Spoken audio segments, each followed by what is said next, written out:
Vamos al inciso 17 para decir algunas cosas, ya que es una clase de Derecho Constitucional, interpretemos alguito de las cosas que dice este inciso. Ya hablé de la preexistencia, no me voy a extender más. Está educación intercultural bilingüe, está personería jurídica, son cosas importantes, pero déjenme detener en propiedad comunitaria indígena y en cogestión de los recursos naturales, que es algo que sí me interesa, al menos, digamos, avanzar. En primer lugar, yo creo que la denominación propiedad comunitaria indígena es poco feliz, porque propiedad comunitaria siempre remite a propiedad. Nuestro, digamos, paradigma occidental y nuestro, digamos, eh, modelo de desarrollo y nuestra matriz energética y nuestro sistema de consumo está instalado, digamos, en un sistema capitalista que toma la propiedad privada como, digamos, el gran eje. Entonces, digamos, es como atentar contra la propiedad privada, es como pegar, digamos, no sé, un tiro, digamos, en el centro del corazón. Entonces, esto de propiedad comunitaria parece que en algún sentido es excluyente de la propiedad privada, o, digamos, también puede ser interpretado como que tiene los rasgos de la propiedad privada, y esto es muy alejado de la realidad.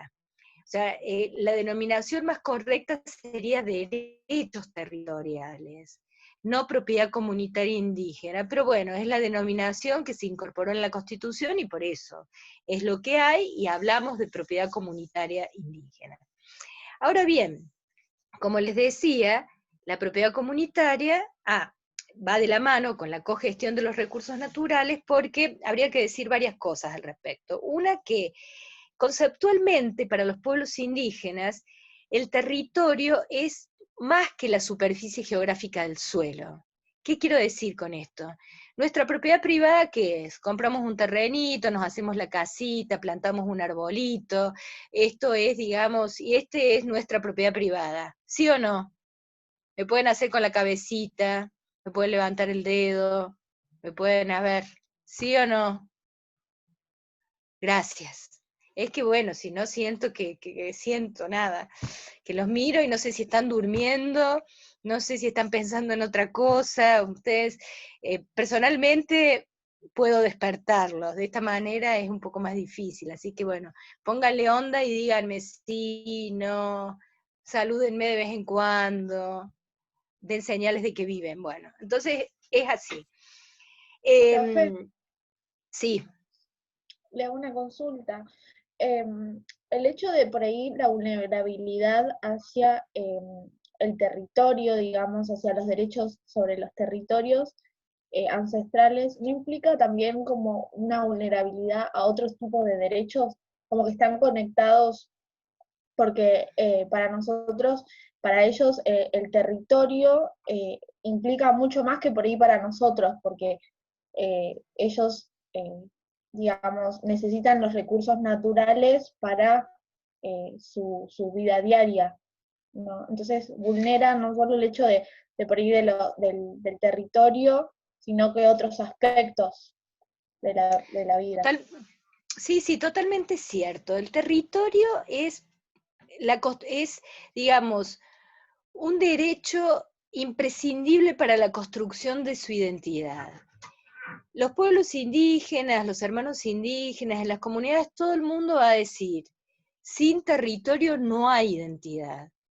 Y digamos, el territorio da efectivamente muchísimas cuestiones, por eso les decía que ahí se juega la sobrevivencia. En muchas comunidades, los hermanos indígenas dicen, es nuestro almacén y es nuestra farmacia. Allí van a buscar su medicina y allí van a obtener comida. Y que esto no les suene como naif, un lugar común, hay los inditos y los pajaritos, porque yo no tengo realmente ni una posición naif, creo, frente a los pueblos indígenas. Cuando hay que criticar, los critico. Cuando hay que pelearse con los referentes indígenas, no tengo problema en arremangarme y en pelearme. Pero efectivamente las comunidades indígenas, los pueblos indígenas tienen una cosmovisión distinta que se asienta en una relación muy particular con el hábitat, con el territorio. Tienen una relación con la naturaleza de la cual la sociedad occidental carece. No es casual, chicos, y les digo así genuinamente, nosotros estamos atravesando una situación de excepcionalidad que hace que estemos dando clases por la pantalla, que hace que no podamos juntarnos, que hace que estemos aislados, y la pandemia no nace de un repollo. Hay un impacto de las causas socioambientales que los hermanos indígenas nos vienen advirtiendo desde hace un montón, y la relación nefasta que tenemos con el hábitat y con la naturaleza. Y disculpen que me ponga enfática, pero en realidad todo el mundo dice, ay, al virus hay que atacarlo. Nadie está diciendo que la raíz de esta pandemia es la relación atroz que tenemos con el hábitat, la explotación de estos recursos naturales, que yo prefiero hablar de bienes comunes naturales y no de recursos naturales, aunque bueno, la Constitución también habla de recursos y no de bienes comunes naturales, para terminar con esta actividad depredatoria permanente que tenemos con el contexto y que hace que hoy estemos en la situación en que estamos hoy y para un futuro que no se sabe cuánto nos va a llevar, si es que la especie no se extingue, bueno, pero me fui de mambo, volvamos al 17. Entonces lo que vos decís es tal cual, porque es tan así que si ustedes se fijan, por ejemplo, el sistema interamericano de derechos humanos, las sentencias de la Corte Interamericana que viene sacando alrededor de los derechos territoriales, siempre pone sobre la mesa la relación especial que tienen los pueblos indígenas con el territorio.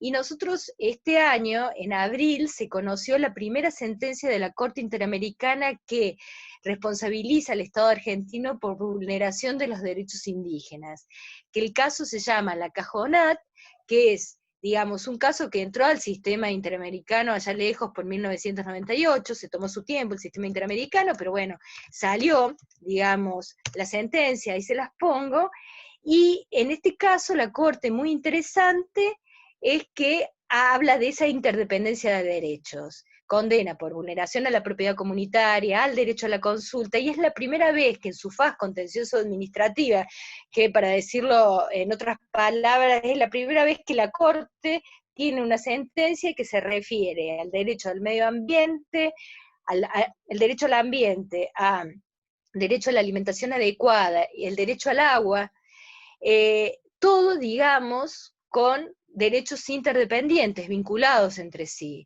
Si yo tengo un territorio que es depredado, que tengo, digamos, explotación petrolera, que tengo megaminería, que tengo ampliación de la frontera agropecuaria y ganadera, que bueno, que es un páramo, mal voy a poder tener alimentación adecuada, mal voy a poder tener agua, voy a tener agua contaminada, o sea, a mí me encantaría, pero bueno, en 1 hora y media y por Zoom es muy difícil, pero los temas de pueblos indígenas nunca pueden analizarse fragmentariamente. Yo podría haber venido aquí, sentarme y hablar solo del inciso 17, como hacen tantos juristas que hablan. Bueno, digamos, hagamos interpretación, doctrina, jurisprudencia y chau picho. Esto no es una forma de entender cómo se traman las relaciones, cómo se construye la normativa, cómo, digamos, estamos inmersos en un tipo de Estado y cómo tenemos determinado modelo de desarrollo, porque esto no es no entender nada.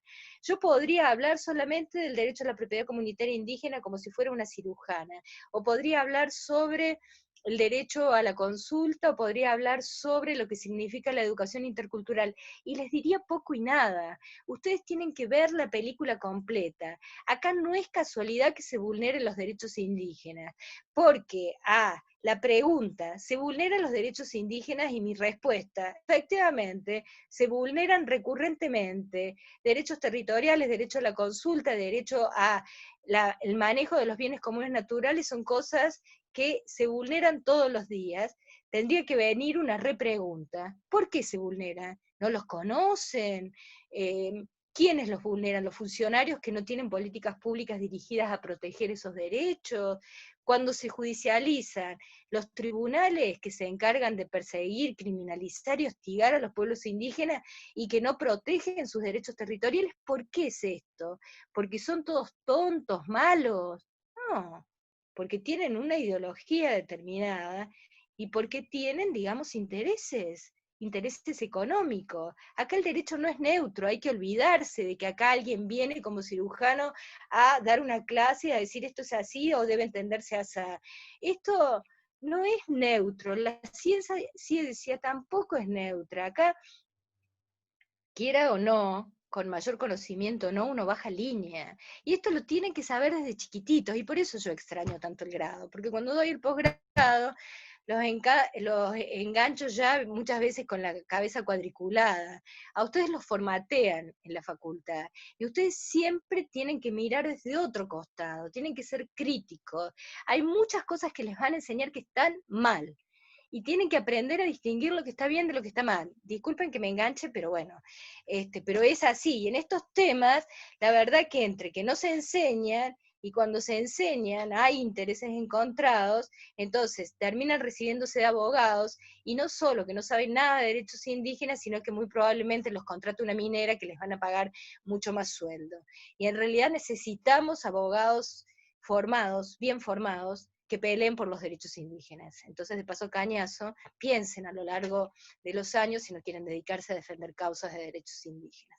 Pero volvemos entonces a la propiedad comunitaria indígena, a los derechos territoriales. El concepto es abarcativo. Para los pueblos indígenas es superficie del suelo, es subsuelo, es aire, es hábitat, es flora, es fauna, es todo el territorio. Entonces, cuando yo voy a la cogestión de los recursos naturales, y aquí la Constitución tiene una contradicción que no está salvada por la doctrina, que es el artículo 124 de nuestra Constitución, que le da el dominio originario de los recursos naturales a las provincias. ¿Qué es lo que pasa? Que las provincias hacen lo que quieren con los recursos naturales, que yo les llamo bienes comunes porque los recursos es una denominación que parece que están ahí para ser explotados.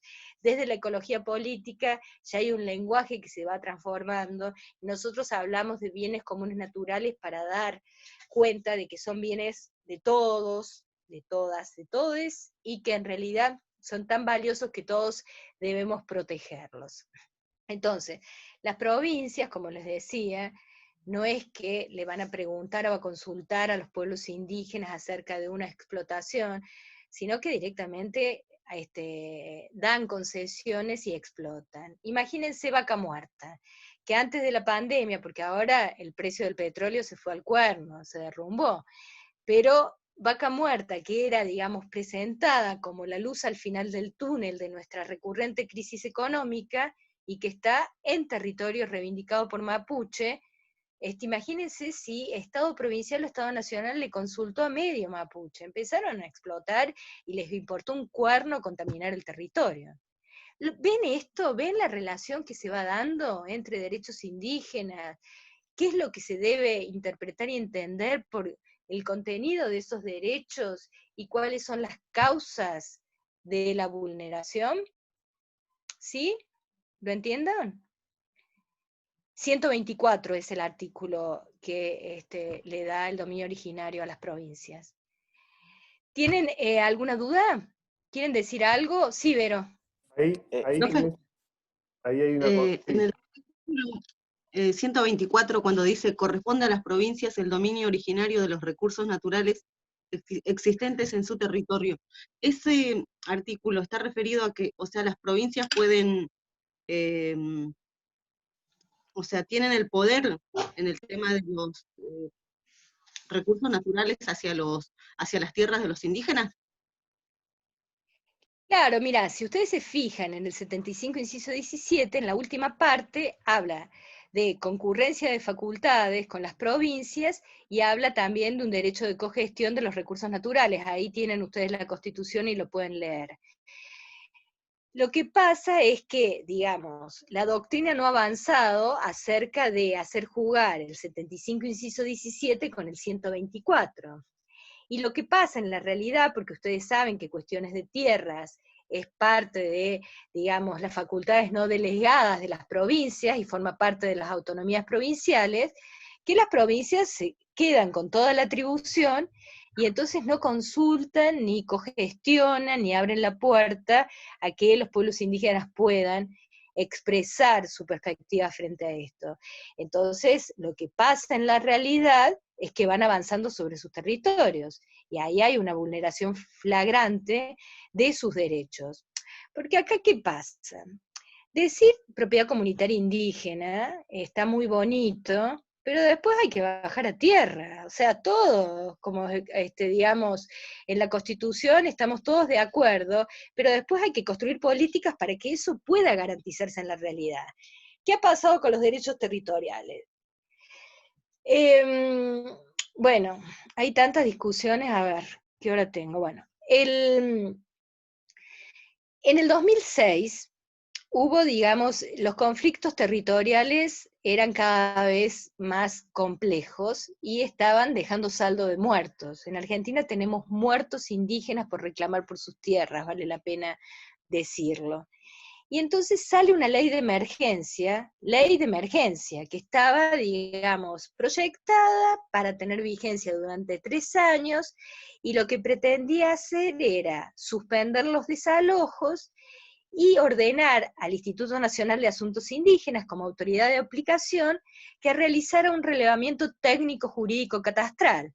Esto a fin de tener una foto acerca de cuál era el territorio demandado por los pueblos indígenas, para eventualmente llegar a algo que demandan los pueblos indígenas desde el momento 1, que es el título colectivo de las tierras. ¿Hasta ahí voy? ¿Se están aburriendo? Me pueden decir que sí, total estoy acá lejos en la pantalla y no pasa naranja. No se aburran, y si no me interrumpen, bueno, y si no miéntanme, así me quedo tranqui. Pero bueno, la cuestión es esta, que esta ley de emergencia era una ley chiquitita, que la pueden googlear, la 26160, en donde eran pocos articulitos. Esto era para poner paños fríos y decir, no desalojemos hasta tanto haya este relevamiento, para saber cuáles son los territorios reivindicados. Iba con fondos, o sea, el niño nacía con el pan bajo el brazo, o sea, no es que no había recursos para bajar esto. Y esto se ha ido haciendo a paso de tortuga. O sea, hay menos de la mitad de las comunidades relevadas al momento. Esta ley se prorrogó, ya lleva la tercera prórroga, que vence el año que viene. O sea, imagínense una ley de 2006 que el año que viene va a tener 15 años, una ley de emergencia que fue pensada para 3 años, que ahora tiene vigencia de 15, que se ha relevado con suerte la mitad de las comunidades, y es relevamiento nada más, pero el relevamiento no significa el otorgamiento de un título, con lo cual la ley ya está deslegitimada, y los conflictos cada vez son más agudos y más violentos. Violentos porque las fuerzas de seguridad del Estado reprimen y matan. Recuerden, en 2017, los conflictos que se plantearon alrededor de recuperaciones territoriales, que terminó en la desaparición primero, y después fue hallado muerto Santiago Maldonado, y en el asesinato de Rafael Nahuel en el Mascardi, en Río Negro, y lo de Maldonado fue en la comunidad Pullof en Resistencia Cuyamen, en la provincia de Chubut. Hay que tener muy en cuenta estos hechos, porque la semana pasada vuelven a reprimir en la comunidad Lafken Wincul Mapu, que es donde asesinaron a Rafael Nahuel. Otra vez las fuerzas de seguridad reprimiendo. Y la verdad que con Rafael Nahuel y con las pruebas, y otra vez, no tapié, pero esto hay que discutirlo y ponerlo sobre la mesa, no hay, digamos, ni sentenciado ni condenado ningún culpable. Y hay, digamos, pruebas suficientes para, digamos,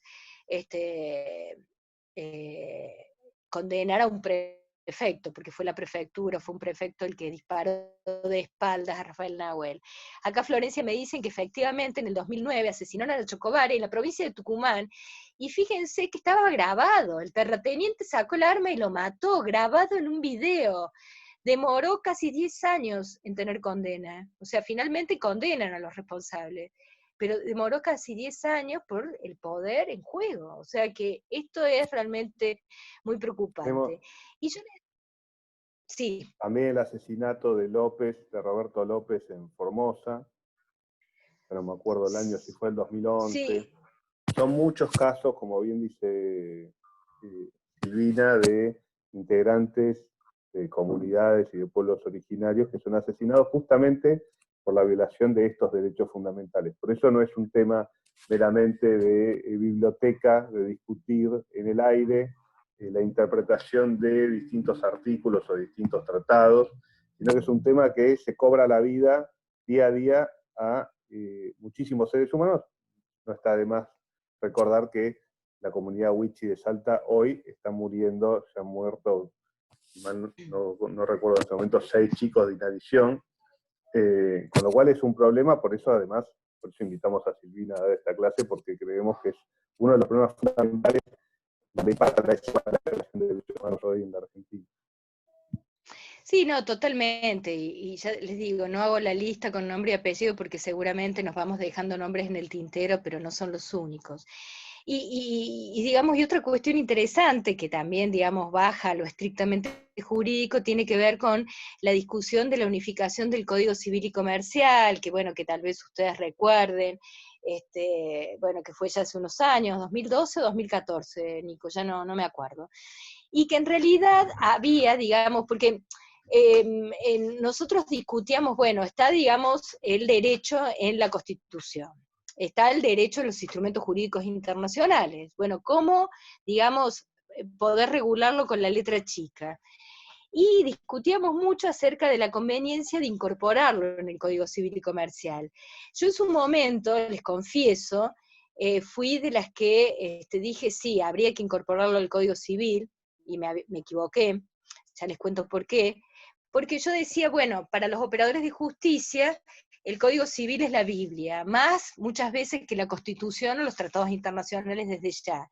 Entonces, estratégicamente, si los incorporamos en el Código Civil, les van a prestar atención.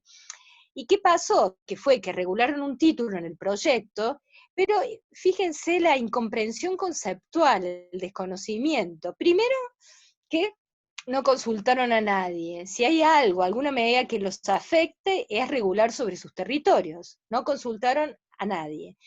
Pero tampoco pidieron opinión a quienes nos dedicamos a estos temas. Entonces el título fue redactado de manera tal que evidenció, digamos, una incomprensión conceptual en donde, digamos, todas las organizaciones indígenas y muchos de nosotros reclamamos que, digamos, era un retraso, una regresión con respecto al convenio 169, porque empezaba diciendo en el proyecto, la propiedad comunitaria indígena es el derecho real sobre inmueble rural. Fíjense ya el desatino.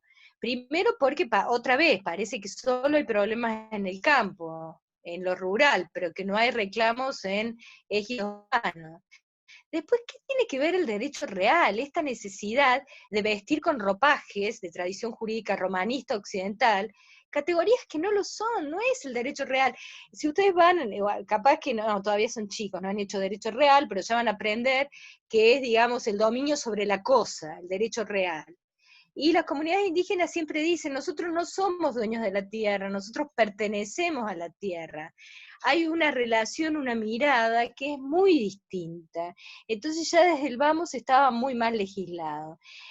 Ustedes recuerdan, o tal vez no recuerdan, y les cuento, que hubo, digamos, muchos debates alrededor del Código Civil, sobre todo también la regulación sobre derechos de familia, y en ese sentido fue que se abrieron audiencias públicas. Y ahí un poco lo que me consultaba Candela, que la audiencia pública es una herramienta para la participación. Los dos temas que más se debatieron en esas audiencias públicas fueron alrededor de los derechos de familia y alrededor de los derechos de los pueblos indígenas. Pero era en ejercicio del derecho a la participación, no era el derecho a la consulta. Y eso, digamos, es muy importante porque muchos hacían esto de pasar gato por liebre, de decir, no, nosotros estamos consultando, por eso abrimos audiencia pública.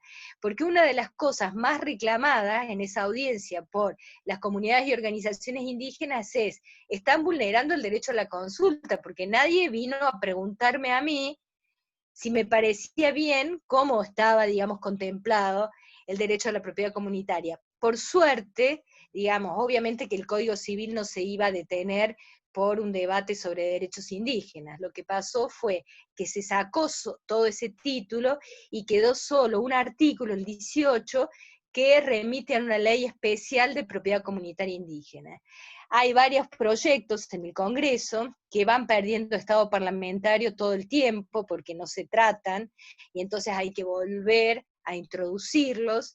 Y la verdad, les confieso, es que es muy difícil que salga una ley especial de propiedad comunitaria indígena, o al menos una ley que sea, digamos, razonable, que sea sensata y que proteja estos derechos, porque hay muchos intereses, porque también hay un tema, que la ley especial de propiedad comunitaria indígena debe ser consultado, esto exige un proceso que de por sí es complejo, y se tienen que alinear muchos planetas para que esto ocurra. Por supuesto que 2020 no será el año en que se discuta, es un año cuasi perdido, en donde habrán otros problemas, digamos, en la agenda, cuando, bueno, se recupere cierta, digamos, normalidad parlamentaria, para decirlo de algún modo, pero más allá, digamos, de esta situación excepcional, lo cierto es que no se logran los acuerdos, no se logra construir consensos para discutir sobre, digamos, esta ley, que es una ley muy relevante, porque en realidad falta, hay un hueco, hay un agujero enorme acerca del procedimiento que se debe llevar adelante para obtener un título comunitario, porque obviamente la propiedad comunitaria indígena lleva de la mano llegar a un título comunitario, para que la comunidad diga, bueno, ya está, ya no me van a molestar más, ya no me van a, digamos, querer despojar más, para darles esta seguridad a las comunidades. Y la verdad es que ni la ley de emergencia, que fue pensada para la emergencia, tiene un procedimiento, ni no existe en ningún lado. Entonces, si bien hay comunidades que tienen, hay excepciones, digamos, hay comunidades que tienen el título, pero son excepciones, no es la regla.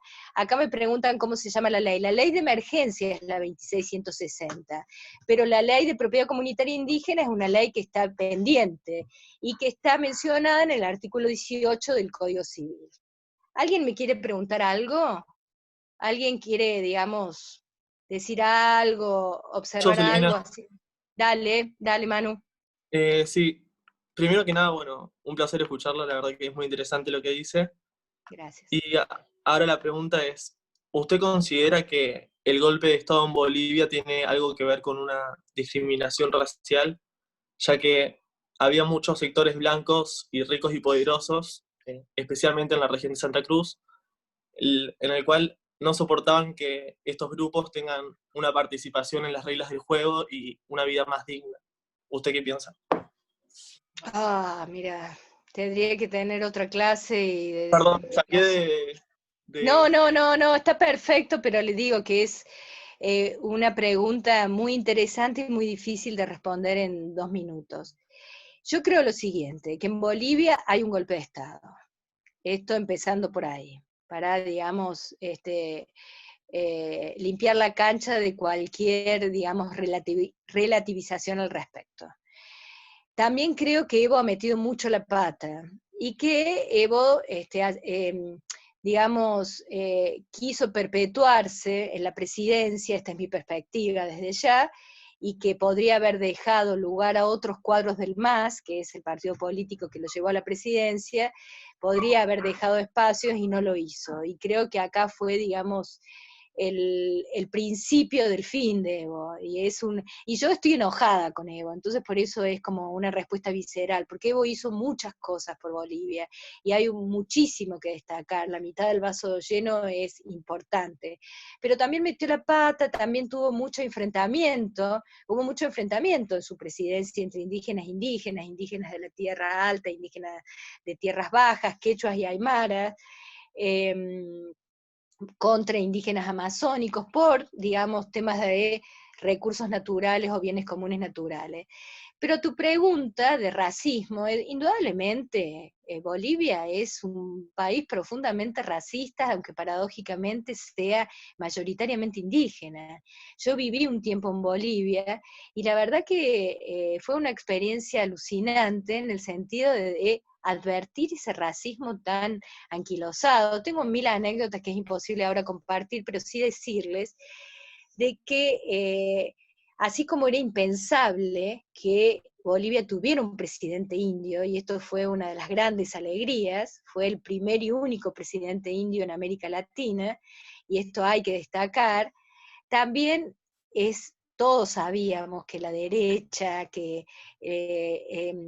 los sectores racistas estaban agazapados en Bolivia y que iban a aprovechar cualquier fisura para volver a tomar el poder.